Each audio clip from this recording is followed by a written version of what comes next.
Praise the lord. ప్రభునందు అత్యంత ప్రియమైన దేవుని పిల్లలారా, ఈ ఉదయకాల సేవలో ఈ లైవ్ కార్యక్రమానికి మిమ్మల్ని అందరినూ ప్రేమపూర్వకమైనటువంటి ఆహ్వానము తెలియజేస్తూ ప్రభు యొక్క పరిశుద్ధ పాదముల యొద్ద మనమందరం కలిసి దేవుణ్ణి ఆరాధించుటకు కన్న తండ్రి పెట్టించినటువంటి ఈ ఆయుష్కర దినాన్ని బట్టి, అవకాశాన్ని బట్టి, ఆరోగ్యం బట్టి, ఆయుష్ను బట్టి, అనుకూలతలను బట్టి ప్రభువును ఎంతగానో స్తుతిస్తూ మరొకసారి మీ అందరికీ కూడా నా పక్షంగా, నా కుటుంబ పక్షంగా హృదయపూర్వకమైనటువంటి శుభాభి వందనాలు తెలియజేస్తున్నాను. మీకు కలిగిన సంస్థానికి క్షేమము అవును కాక. ఆమె ఈ ఉదయకాల సమయంలో దేవుని వాక్యాన్ని తిరిగి మనము ధ్యానం చేయబోతుంటున్నాం. గత కొన్ని దినాలుగా కుటుంబము కలిసి ప్రార్థించుట, కుటుంబము కలిసి ఆరాధించుట, కుటుంబము ఏకీభవించి ప్రభు యొక్క పరిశుద్ధ పాదాల దగ్గరకు వచ్చుట ద్వారా వచ్చేటటువంటి ఆశీర్వాదముల గురించి మనము ధ్యానం చేస్తుంటున్నాం. అందుట్లో మనము ధ్యానిస్తున్నటువంటి మాట 24వ అధ్యాయము ఆదికాండం నుండి 63వ వచనాన్ని మనం చూస్తూ ఉంటున్నప్పుడు, సాయంకాలమున ఇస్సాకు పొలంలో ధ్యానింప బయలువెళ్ళి అని మనం చూస్తుంటున్నాం.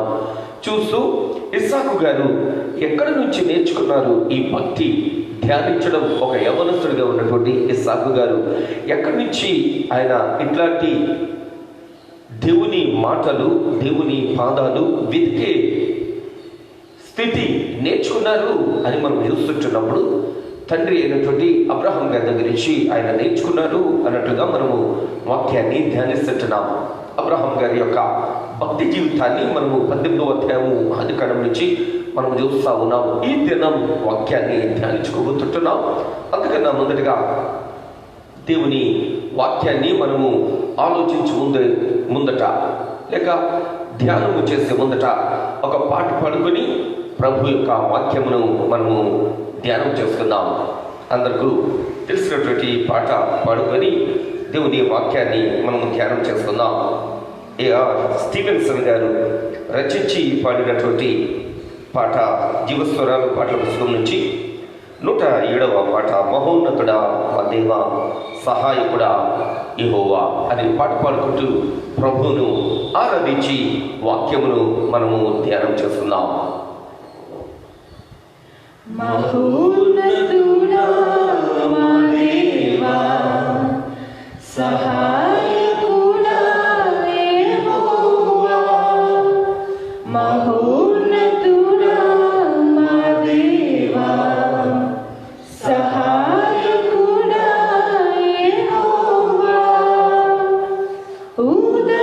ఉదయకాలపు నైవేద్యము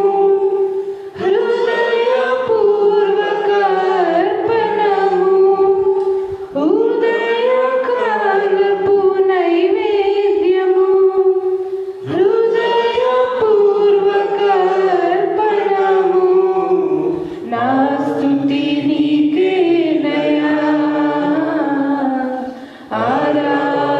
ఆరాధింతుమయా,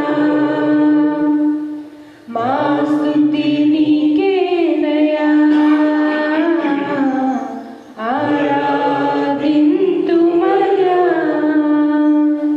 మహోన్నతుడా మా దేవా సహాయకుడా యెహోవా, అగ్నిని పోలిన నేత్రములు, అపరంజి వంటి పాదములు, అగ్నిని పోలిన నేత్రములు, అపరంజి వంటి పాదములు, అసమానమైన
నుండి అబ్రహాం గారిని మనము జ్ఞాపకం చేసుకుంటూ ఉన్నాము.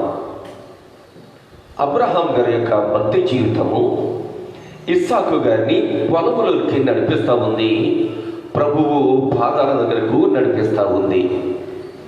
పొలములో ఉన్నటువంటి ఇస్సాకు గారు దేవుని వాక్యమును ధ్యానిస్తూ ఉన్నారు. దేవుని పరమ పవిత్రమైన పాదాల దగ్గరకు చేరుతూ ఉన్నారు. ఎందుకు అంటే తన యొక్క వైవాహిక జీవితం దేవుని పాదాల దగ్గర ఆయన పెడతా ఉన్నారు. దేవుని పాదాల దగ్గరికి చేరి ఆయనకు కొదువుగానున్నది ఏదో ప్రభువు నుండి ఆ కొదువును తీర్చుకోవాలి, ఆ కొదువు తీర్చబడాలి అనేటువంటి ఆలోచనతో ఇస్సాకు గారు పొలములోనికి ధ్యానించడానికి వెళ్ళారు. మరి అబ్రహాం గారి జీవితంలో కొదువులు లేవా? అబ్రహాం గారి జీవితానికి కొదువ రాలేదా అంటే 18వ అధ్యాయము 10వ వచనాన్ని మనం చూస్తూ ఉంటున్నప్పుడు, అందుకైనా మీదటికి ఈ కాలమున నీ యొద్దకు నిశ్చయముగా మరలా వచ్చెదను. అప్పుడు నీ భార్య అయిన శారాకు ఒక కుమారుడు కలుగునని చెప్పెను. చాలు. అబ్రహాం గారితో దేవుడు మాట్లాడుతున్నటువంటి మాట ఏమంటా ఉన్నారైనా, నీకు కొదువుగా ఉన్నది ఏదో నాకు తెలుసు. ఏంటి ఆ కొదువు అంటే నీకు పిల్లలు లేరు. అబ్రహాం గారు అడిగారా? అబ్రహాం గారు వేడుకున్నారా? ఒకసారి 15వ అధ్యాయము 4వ వచనాన్ని చూద్దాం. 15వ అధ్యాయము 4వ వచనములో యెహోవా వాక్యము అతని యొద్దకు వచ్చి, ఇతడు నీకు వారసుడు కాడు, నీ గర్భవాసమును పుట్టబోవాడు నీకు వారసుడునని అబ్రహాం గారితో చెప్తా ఉన్నారు. 17వ అధ్యాయము 1వ వచనాన్ని మనం చూడగలిగితే, అబ్రాము 99 ఏళ్ల వాడైనప్పుడు యెహోవా అతనికి ప్రత్యక్షమై, నేను సర్వశక్తి గల దేవుడను, నా సన్నిధిలో నడుచుచు నిందారహితుడవై ఉండుము అంటూ 4వ వచనంలో చూస్తూ ఉంటే, ఇదిగో నేను నియమించిన నా నిబంధన నీతో చేసి ఉన్నాను, నీవు అనేక జనములకు తండ్రి వగుదు. అబ్రహాం గారిని తండ్రి అయిన దేవుడు కల్దీల ఊరు అనే పట్టణం నుంచి పిలిచినప్పుడు ఆయన వయస్సు 75 సంవత్సరాలు. 17వ అధ్యాయం దగ్గరికి వచ్చేసరికి ఆయన వయస్సు 99 సంవత్సరాలు. 15వ అధ్యాయంలో జ్ఞాపకం చేశారైనా నీకు పిల్లలు ఇవ్వబోతున్నాను అని. 17వ అధ్యాయంలో జ్ఞాపకం చేశాడు దేవుడు. 18వ అధ్యాయంలోకి వచ్చేసరికి ఆయన అంటూ ఉన్నాడు, మీదిటికి ఈ కాలమున తిరిగి నీ దగ్గరకు వస్తాను, పిల్లలు ఇస్తాను అని చెప్పాడు దేవుడు. ఎప్పుడు ఇస్తానో చెప్పలేదు. 15వ అధ్యాయంలో 17వ అధ్యాయంలో మనం చూస్తూ ఉంటే పిల్లలు ఇవ్వడం మాత్రమే కాదు, వారిని ఆశీర్వదిస్తాను అంటున్నాడు దేవుడు. ఇక పిల్లలు కలగలా. 99 సంవత్సరాలు వచ్చినాయి. నేను అనుకుంటాను 12వ అధ్యాయంలో ప్రయాణం ప్రారంభించారు. 15వ అధ్యాయం వచ్చేసరికి 10 సంవత్సరాలు ఎంతో గడిచి ఉండాలి. 15వ అధ్యాయం నుంచి 17వ అధ్యాయం దగ్గరికి వచ్చేసరికి ఇంకో 10 సంవత్సరాలు పైనే గడిచి ఉండాలి. 99 సంవత్సరాలు వచ్చేసరికి అక్కడికి వచ్చేసరికి 15 సంవత్సరాలు గడిచాయి. అయినా పిల్లలు కలగల. అయినా కానీ అబ్రహాం గారు తన భక్తి జీవితం నుంచి విడవకుండా, తన భక్తి జీవితం నుంచి తొలగకుండా, తన భక్తి జీవితాన్ని ఏమాత్రమును కోల్పోకుండా సృష్టికర్త వైపు చూస్తూ ఉన్నారు. ఇస్తానన్న దేవుడు ఎవ్వక మానడు. అబ్రహాం గారి యొక్క విశ్వాసం స్తోత్రం చెల్లిద్దాం. ఈ ఉదయకాల సేవలో మనమైతే తొందరపడిపోతూ ఉంటాము. జనవరి 1వ తేదీన తెల్లవారుజామున వాగ్దానం తీసుకుంటాము. ఆ నెలలోనే అయిపోవాలి. వీలైతే ఆ వారం సంవత్సరంలోనే అయిపోవాలి, వీలైతే జనవరి 1 ఆ వాగ్దానం నెరవేరిపోవాలి అన్నట్లుగా మనము ఆతృత పడతా ఉంటాం. 365 లేక 366 దినాలు మన ముందట ఉన్నను, కానీ విశ్వాసంతో ఆ సంవత్సరాన్ని మనం చూడము, ఎదురు చూడము. దేవుడు ఇచ్చిన వాగ్దానాన్ని నా జీవితంలో నెరవేరుస్తారు అనేటటువంటి విశ్వాసము మనము కనబరచము. అబ్రహాం గారు విశ్వాసాన్ని కోల్పోవట్లేదు. అబ్రహాం గారు విశ్వాసంతో ఎదురు చూస్తా ఉన్నారు. 17వ అధ్యాయము 6వ వచనాన్ని ఒకసారి చూడగలిగితే, 17వ అధ్యాయము 6వ వచనంలో, నీకు అత్యధికముగా సంతానాభివృద్ధి కలుగచేసి నీలో నుండి జనములు వచ్చినట్లు నియమించుదును, రాజులను నీలో నుండి వచ్చెదరు. నేను నీకును నీ తరువాత నీ సంతానమునకు దేవుడనై ఉంటాను. ఇది దేవుడిచ్చినటువంటి వాక్య వాగ్దానం. దేవుడిచ్చినటువంటి వాక్య వాగ్దానాన్ని అబ్రహాం గారు నమ్ముతా ఉన్నారు, విశ్వసిస్తా ఉన్నారు. దానినే, ఆ వాగ్దానాన్నే పట్టుకొని నడుస్తూ ఉన్నారు.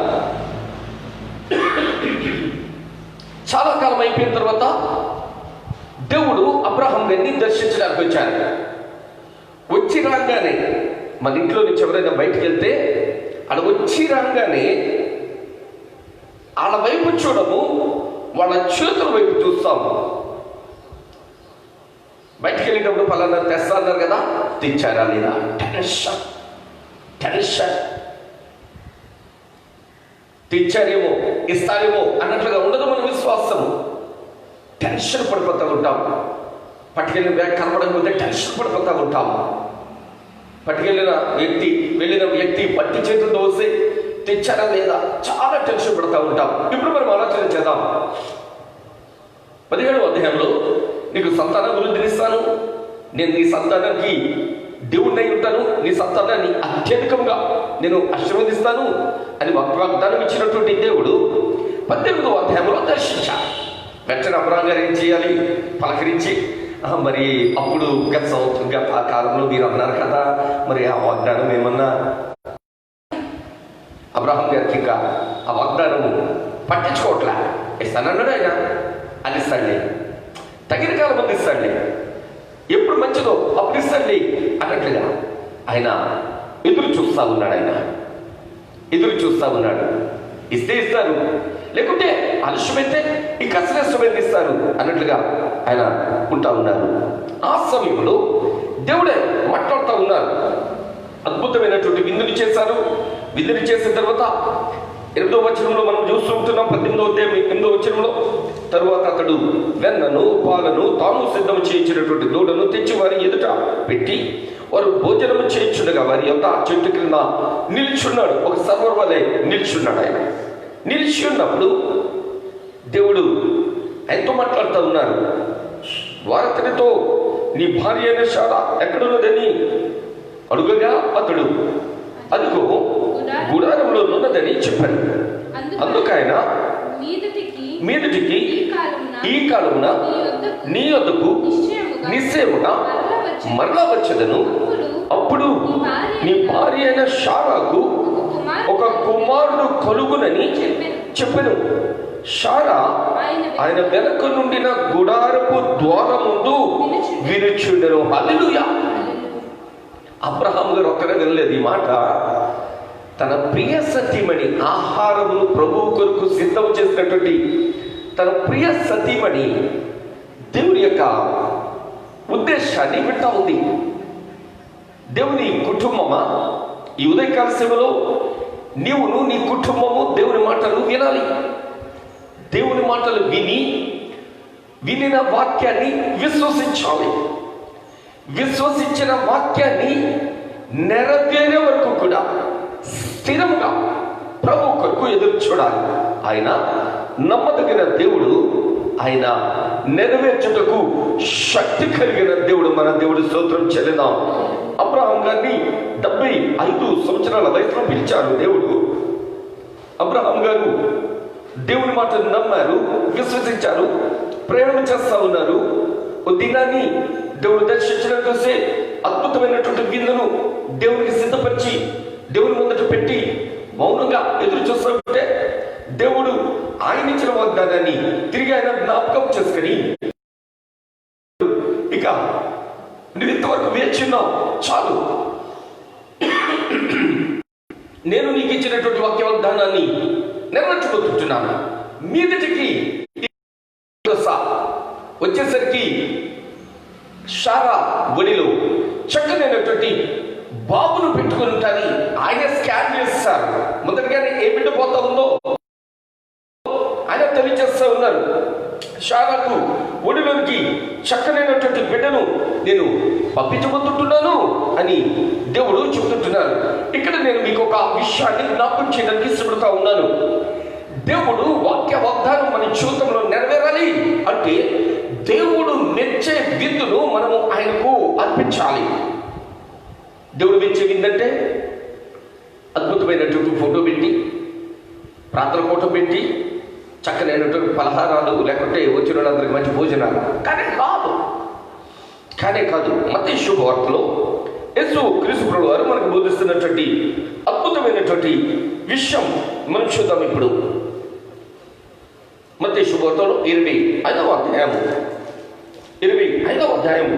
35వ వచనం నుంచి మనం చూడగలిగితే, మత్తయి శుభవార్త 25వ అధ్యాయము 35వ వచనం నుంచి, నేను ఆకలి కొట్టిని, మీరు నాకు భోజనం పెట్టిదిరి, తప్పికొట్టిదిని, నాకు దాహం ఇచ్చిదిరి, పరదేశినయుటిని, నన్ను చేర్చుకొట్టిది, దిగంబరినయుటిని, నాకు బట్టలు ఇచ్చిదిరి, రోగినయుటిని, నన్ను చూడవచ్చిది, చెరసాలలో ఉంటిని, నా ఎద్దుకు వచ్చిదిరని చెప్పాను. అందుకు నీతిమంతులు, ప్రభువా, ఎప్పుడు నీవు ఆకలి కొని ఉండుట చూచి నీకు ఆహారం ఇచ్చితిమి, నీవు తప్పుకొని ఉండుట చూచి ఎప్పుడు దాహం ఇచ్చితిమి, ఎప్పుడు పరదేశమై ఉండుట చూచి నిన్ను చేర్చుకొట్టిమి, దిగంబరిపై ఉండుట చూచి బట్టలు ఇచ్చితిమి, ఎప్పుడు రోగిపై ఉండుట చూచి ఉండుటైనను, చెరసాలలో ఉండుటైనను చూచి నీ యొద్దకు వచ్చిదమని ఆయనను అడిగెదరు. అందుకు రాజు, మిక్కిలి అల్పులైన ఈ నా సహోదరులలో ఒకరికి మీరు చేసితిరి గనుక నాకు చేసితిరని నిశ్చయముగా నీతిమంతులతో ఆయన చెబుతా ఉన్నారు. దేవునికి అత్యంత ప్రియమైన దేవుని పిల్లలారా, అల్పులైన వారికి మనము చేయాలి. ఎప్పుడు కూడా అధికులకు మనము చేస్తాము, అదములకు మనము చేయలేము. ఎప్పుడు కూడా కలిగిన వారికి తీసుకెళ్ళివ్వడానికి ఇష్టపడతాము, లేని వారి వైపు మన కన్నులు చూడము. ఎప్పుడు కూడా పేరు కోసం మనం భక్తి చేస్తాము, పేరు కోసము ప్రాకులాడతాము, పేరు కోసమే గుప్పిడి విప్పుతాము. వాక్యం అంటది, నీ కుడి చేతితో ఇచ్చింది ఎడమ చేతికి తలవకూడదు అని. ఇప్పుడు అందరూ చేస్తున్నది ఏంటి అంటే, కుడి చేతితో ఇచ్చింది కుడి చేతికి తలవట్లేదు కానీ ప్రపంచానికి తెలియజేస్తుంటున్నారు. ఎడమ చేతి వరకు వెళ్ళవట్లేదు, ఆ ఇచ్చిన చేతికి తలవట్లేదు కానీ పుచ్చుకున్న వాళ్ళు ప్రపంచమంతా తెలిసిపోతుంటున్నారు. మొన్న నాకు ఒక ఫోటో పెట్టారు, అందుట్లో 200 రూపీస్ కవర్ ఉంది, అది పేదలకు ఇస్తున్నారు అనమాట. ఆ కవర్ ఇవ్వడానికి ఇంచుమించుగా ఒక 15 మంది నిలబడ్డారు ఒక వ్యక్తికి కవర్ ఇవ్వడానికి. ఉన్నది 200. తర్వాత నేను ఫోన్ చేసి అడిగా, ఇచ్చిన వ్యక్తికి ఒక్కొక్క కవర్లో ఎంత పెట్టారు అంటే 200 పెట్టి ఇచ్చామండి. ఎంత పబ్లిసిటీయో.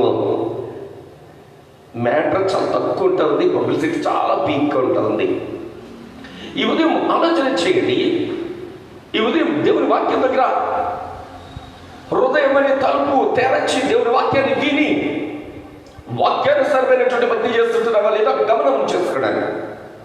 చాలా మంది అవసరతల్లో ఉన్నారు, అక్కర్లో ఉన్నారు, వేదనతో ఉన్నారు, దుఃఖంతో ఉన్నారు, కన్నీటితో ఉన్నారు, రోదనతో ఉన్నారు, రోగంతో ఉన్నారు, నిట్టూర్పుతో ఉన్నారు, చాలా బాధలతో ఉన్నారు. ఈ దినాల్లో నువ్వు వారిని జ్ఞాపకం చేసుకుంటున్నావా? దేవుడు వస్తేనే నువ్వు భోజనం పెడతావా? వాళ్ళకన్నా నేను గొప్పగా చేశాను, గొప్పలకు పొమ్మకండి. నేనంటా ఉన్నాను, దీనులైన వారిని జ్ఞాపకం చేసుకోవాలి. వారిని జ్ఞాపకం చేసుకున్నప్పుడు దేవుడు మనల్ని జ్ఞాపకం చేసుకోవడానికి ఇష్టపడతా ఉన్నాను. మనల్ని జ్ఞాపకం చేసుకోవడానికి ఆయన కనికరము చూపిస్తా ఉన్నారు. మన ఎడల మనకు కొదువుగా ఉన్నది ఏదో మనం మర్చిపోవచ్చు. ఆయన జ్ఞాపకం చేసుకొని మన కొదువును తీర్చుటకై, మనకున్న కొరతను తీర్చుటకై, మనకున్నటువంటి అవసరతను తీర్చుటకై ఆయన మనలను ప్రేమించి మనకు సర్వ సమృద్ధిని ప్రసాదించబోతుంటున్నారు. స్తోత్రం చెల్లిద్దాం. ఈ ఉదయకాల సమయంలో అబ్రహాము గారు ఎండవేళ వచ్చినటువంటి దేవునికి ఇందు నిమిత్తమే కదా మీరు నా దగ్గరకు వచ్చారంట ఉన్నాడు ఆయన. స్తోత్రం చెల్లిద్దాం. దేవాది దేవుని అవసరత ఏదో ఎరిగినట్లుగా ఆయన మాట్లాడుతుంటున్నారు. ఏంటి, ఎందు నిమిత్తం వచ్చారు?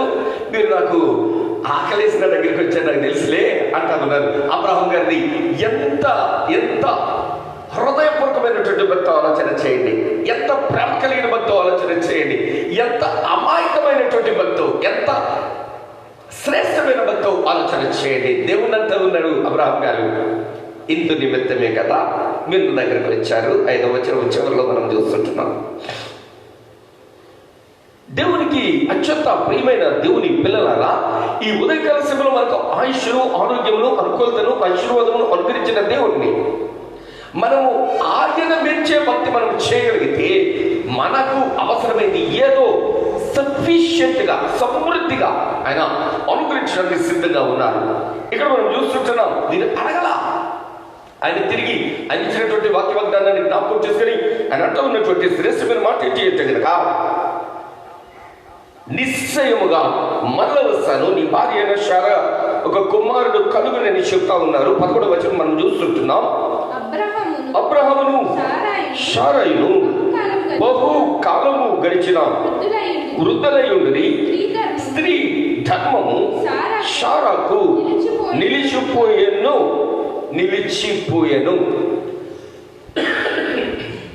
స్త్రీ తత్వాన్ని కోల్పోయారు శారా. స్త్రీకి జరగాల్సినటువంటి, శరీరంలో ప్రతి నెల జరగాల్సినటువంటి ఆ సందర్భం ఆమె జరగట్లేదు. హార్మోన్స్ ఇంబ్యాలెన్స్ అయిపోయింది. ఏమీ లేని చోట సృష్టిని చేసిన దేవుడు ఆ మృతతుల్యమైనటువంటి ఆ దేహం, వృద్ధాప్యముతో నింపబడినటువంటి ఆ దేహంలోనికి ఆయన జీవము ఊది, జీవాత్మను ఊదినటువంటి ఒక శ్రేష్టమైనటువంటి బిడ్డను అందులోకి ప్రసాదించబోతుంటున్నాడు. స్తోత్రం చెల్లిద్దాం. దేవుని పిల్లలారా, ఉదయకాల సమయంలో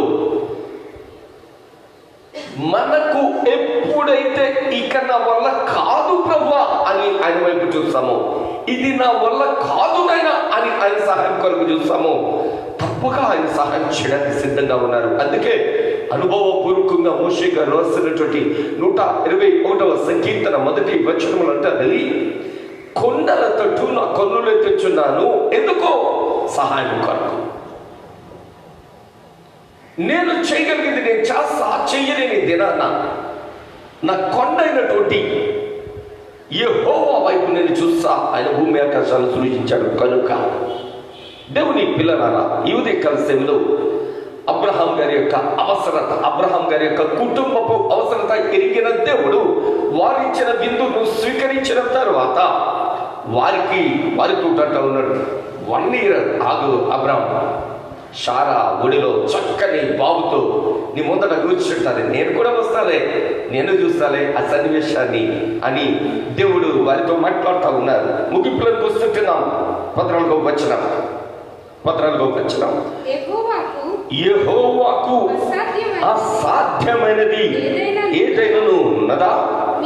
మీదిటికి ఈ కాలమున నిర్ణయ కాలమందు నీ యొద్దకు తిరిగి వచ్చేదను, అప్పుడు శారాకు కుమారుడు కలుగును అంటా ఉన్నాడు దేవుడు. స్తోత్రం చెల్లిద్దాం. హల్లెలూయా. వీరి అవసరం ఏంటి? సర్వ సమృద్ధి ఉంది ఈ లోకంలో. వీరికి వీరుగా సంపాదించుకోలేనిది ఎంతో ఎరిగిన దేవుడు వీరి వలన కాదు సంపాదించడం అని ఎరిగిన దేవుడు అబ్రహాం గారికి ఆ దినాన్ని వాగ్దానం చేస్తున్నాడు. మీకు కొదువు అయినటువంటి బిడ్డను నేను ఇవ్వబోతుంటున్నాను, మగ బిడ్డను, కుమారుడిని నేను ఇవ్వబోతుంటున్నా. ఎప్పుడు తెలిసిన నెక్స్ట్ ఇయర్ ఈ డేస్ కు కరెక్ట్ గా ఒడిలో బిడ్డతో షారా మన ముందట ఉంటుంది అంటా ఉన్నారు ఆయన. మన ముందట ఉంటుంది. అప్పుడు నేను వస్తా. యువత కలిసి వాక్యం వింటున్నటువంటి దేవుని పిల్లలారా, నీ కుటుంబంలో ఏమి కరువ ఉంది, కొదువ ఉంది, ప్రభు యొక్క పరిశుద్ధ పాదాల దగ్గర కూడా ఆయన మెచ్చి భక్తి చేయి, ఆయనకు ఇష్టమైనటువంటి భక్తి చేయి. ఎప్పుడైతే ఆయనకు ఇష్టమైనటువంటి భక్తి నువ్వు చేస్తావో ఆయన తప్పక నీకు అవసరత, నీకు అక్కర, నీకు ఏది ఇష్టమో దానిని అనుకరించబోతుంటున్నారు. 17వ అధ్యాయము 7వ వచనం ఒక్కసారి నేను జ్ఞాపకం చేసి నేను వాక్యాన్ని ముగించబోతుంటున్నాను. నేను నీకును నీ తరువాత నీ సంతానమునకును దేవుడినై ఉండునట్లు నాకును నీకును నీ తరువాత వారి తరములలో నీ సంతతికి నీ మధ్య నా నిబంధనను నిత్య నిబంధనగా స్థిరపరుస్తాను అంటా ఉన్నాడు దేవుడు. స్థిరపరుస్తాను అని చెప్పినటువంటి దేవుణ్ణి ఇస్సాకు సాయంత్రపు వేళ పొలములో ఆరాధించడానికి వెళతా ఉన్నాడు. ఆ ప్రభువుతో ఆనందించడానికి వెళతా ఉన్నాడు. ఆ ప్రభువు సన్నిధిలో ఆయన సంతోషించడానికి వెళతా ఉన్నాడు. దేవుని ప్రియమైన పిల్లలారా, ఈ ఉదయకాల సమయంలో దేవుని వాక్యం వింటున్నటువంటి నీవు ప్రభువుని ఆరాధించు, ప్రభువులో ఆనందించు, ప్రభుతో కలిసి జీవించు. దేవుడు నీ హృదయ వాంఛను నెరవేర్చి మీ అవసరతలు అక్కర్లు తీర్చి సర్వ సమృద్ధిని ప్రసాదించి మిమ్ములను తనకు ఇష్టమైన సాక్షులుగా, సాధనాలుగా ఆయన వినియోగించుకోబోతుంటున్నారు. నీతో మాత్రమే దీన్ని ఆపేటట్టు ఇష్టపడట్లేదు. నీవు మంచి భక్తి చేసే నీ తర్వాత నీ సంతతి దానిని స్వతంత్రించుకోబోతావు. నీ స్తోత్రం చెల్లిద్దాం. నీ సంతతికి కూడా ఆయన దేవుడై ఉండబోతుంటున్నాడు. స్తోత్రం చెల్లిద్దాం. నీ సంతతిని కూడా ఆయన ఉన్నతమైన పరిస్థితులు ఉంచబోతుంటున్నాడు. దేవుని స్తోత్రం చెల్లిద్దాం. నీ సంతతిని కూడా అద్భుతంగా, ఆశీర్వాదకరంగా, అనేకులకు మేలుకరంగా ఆయన దిగించబోతుంటున్నాడు. ఆలోచిద్దాం. ఈ ఉదయకాల సమయంలో మన బిడ్డల క్షేమం కొరకు ప్రభు యొక్క పాదాల దగ్గరకు రావాలి. ఇది వాక్యం మనకు బోధిస్తున్నటువంటి మాట. మన బిడ్డలు ప్రార్థనకి రావట్లేదు, బైబిల్ చదవట్లేదు, పాటలు పాడట్లేదు అని నువ్వు ఎవరికైనా ఫిర్యాదు చేస్తుంటున్నావేమో, ముందు నీ భక్తిని సరి చేసుకో. ఈ కుటుంబాలు ఇంటికే పరిమితమైన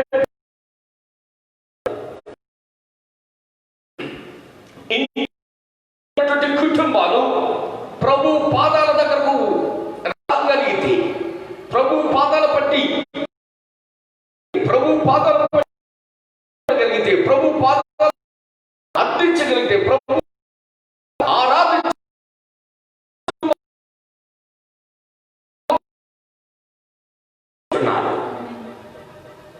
ఈ లాక్డౌన్ డేస్ లోనే నీ కుటుంబపు అవసరత అక్కర తీర్చి ఆశీర్వాదముతోను శాశ్వత జీవముతోను నీ కుటుంబాన్ని దేవుడు నింపబోతుంటున్నాడు. నింపాలి అంటే ఆయన మెచ్చే భక్తి చేయాలి. ఆయన మెచ్చే భక్తి అంటే అబ్రహాం గారు దేవుడితో అంటా ఉన్నారు.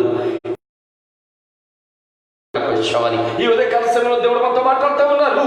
ఈ రోజు నిన్ను సరి చేయడానికే దేవుడు ఈ ఉదయాన్ని నీతో మాట్లాడుతూ ఉన్నారు. ఈ వర్తమానం వింటున్నటువంటి ప్రతి ఒక్కరూ కూడా అబ్రహాము గారి లాంటి భక్తి చేద్దాం. అబ్రహాము గారి లాంటి విశ్వాసంతో జీవిద్దాం. దేవుడు ఇచ్చే వరకు వీక్షిద్దాం. ఎదురు చూద్దాం. దేవుడు ఆలస్యం చేశారు అబ్రహాం గారి జీవితంలో. ఆలస్యం చేసి ఆలస్యము చేయకుండా ఆలస్యము చేసిన దేవుడు ఆశీర్వాదకరమైనటువంటి బిడ్డను అనుగ్రహించారు. అట్టి రీతిగానే నీ కుటుంబంలో ఆలస్యమైనటువంటి ప్రతిదీ కూడా ఆశీర్వాదకరమైనటువంటి రీతిలో ఆయన అనుగ్రహించబోతుంటున్నారు. ఈ ఉదయ కాలంలో మీరు ఆశించిన వాటిని దేవుడు అనుగ్రహించుటకై నాతో కలిసి తల వచ్చి ప్రార్థన చేయండి. తల వచ్చి ప్రార్థన చేద్దాం. ప్రభువును అడుగుదాం.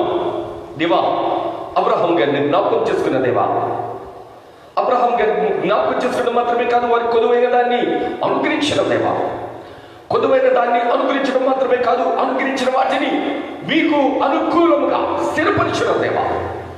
ఈరోజు మా కుటుంబాల్లో కూడా ఉన్నటువంటి ప్రతి అవసరత అక్కర తీరు నిమిత్తము మేము కూడా మీరు మెచ్చే భక్తి చేసి మీ నుండి ఆశీర్వదింపబడే జీవితము కనుగొరించండి అని చిన్న ప్రార్థన చేసుకుందాం. స్తోత్రము స్తోత్రము స్తోత్రం దేవ, మీకు వేలాది వందనాలు చెల్లించుకున్నాం తండ్రి. ఈ దినము మాకు ఇచ్చిన దినమును బట్టి మీకు వేలాది వందనాలు తండ్రి. సజీవత ఇచ్చారు, ఆరోగ్యం ఇచ్చారు, మీకు వేలాది వందనాలు తండ్రి.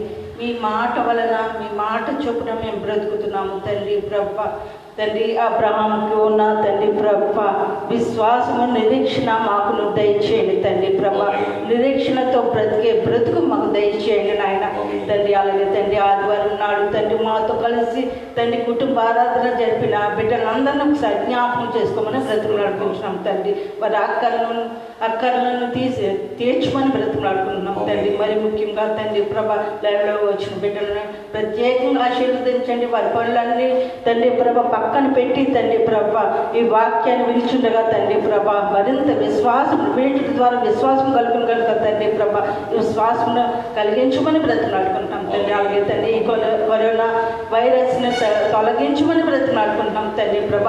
వ్యాధుల బారిన పడిన బిడ్డలందరినీ ఒకసారి జ్ఞాపకం చేసుకోమని బ్రతిమాడుకుంటూ ఈ తండ్రి కడువరి దినాల్లో మేము బ్రతుకుతున్నామేమో తండ్రి, అంచె దినాల్లో బ్రతుకుతున్నామేమో తండ్రి ప్రభ. మమ్మల్ని ఒక్కసారి జ్ఞాపకం చేసుకోమని, ప్రపంచానందరినీ తండ్రి నా బిడ్డలందరినీ ఒకసారి జ్ఞాపకం చేసుకోమని మా ప్రభుని యేసుక్రీస్తునామమున అతిమిక్కులుగా బ్రతుకుని వేడుకుంటున్నాం తండ్రి.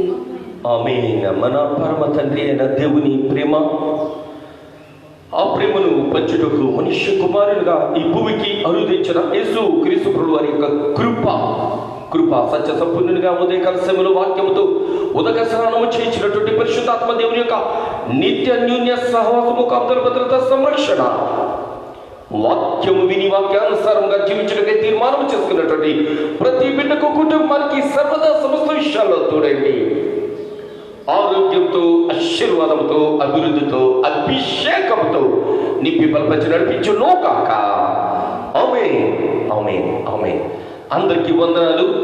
గత ఆదివారం మాతో కలిసి దేవుని వాక్యాన్ని ధ్యానించి ప్రార్థించుటకై రాత్రి 8 గంటలకు మాతో కలిసి ప్రార్థన సహవాసం చేసిన ప్రతి బిడ్డకు, కుటుంబాలకు నేను శుభాభివందనాలు తెలియజేస్తున్నాను. అంత మాత్రమే కాదు, తిరిగి మనం గురువారం ఉదయం కలుసుకోబోతున్నాం. గురువారం ఉదయం ఇదే అంశాన్ని తిరిగి మనం ధ్యానం చేయబోతున్నాం. అబ్రహాం గారితో కలిసి మనము ప్రభు పాదాల దగ్గరకు రాబోతున్నాం. అంతవరకు ఆయన కృపగల హాస్యప్రియుడిలో మనలను, మన బిడ్డలను భద్రపరచు రీతికై వాక్యమును దేవుడు మనకు అర్థమయ్యే రీతిలో మనకు బోధించుటకై ప్రార్థించండి. అవసరతలో ఉన్న బిడ్డలను మీరు ఆదరించి ప్రోత్సహించండి. ఆయన నుండి కృపకు పాత్రలు కండి. అట్టి కృప పరిశుద్ధాత్మ దేవుడు నిండుగా మెండుగా మీకును మీ ఇంటి వారికి అనుగ్రహించును గాక. ఆమేన్, ఆమేన్, ఆమేన్. అందరికీ వందనాలు.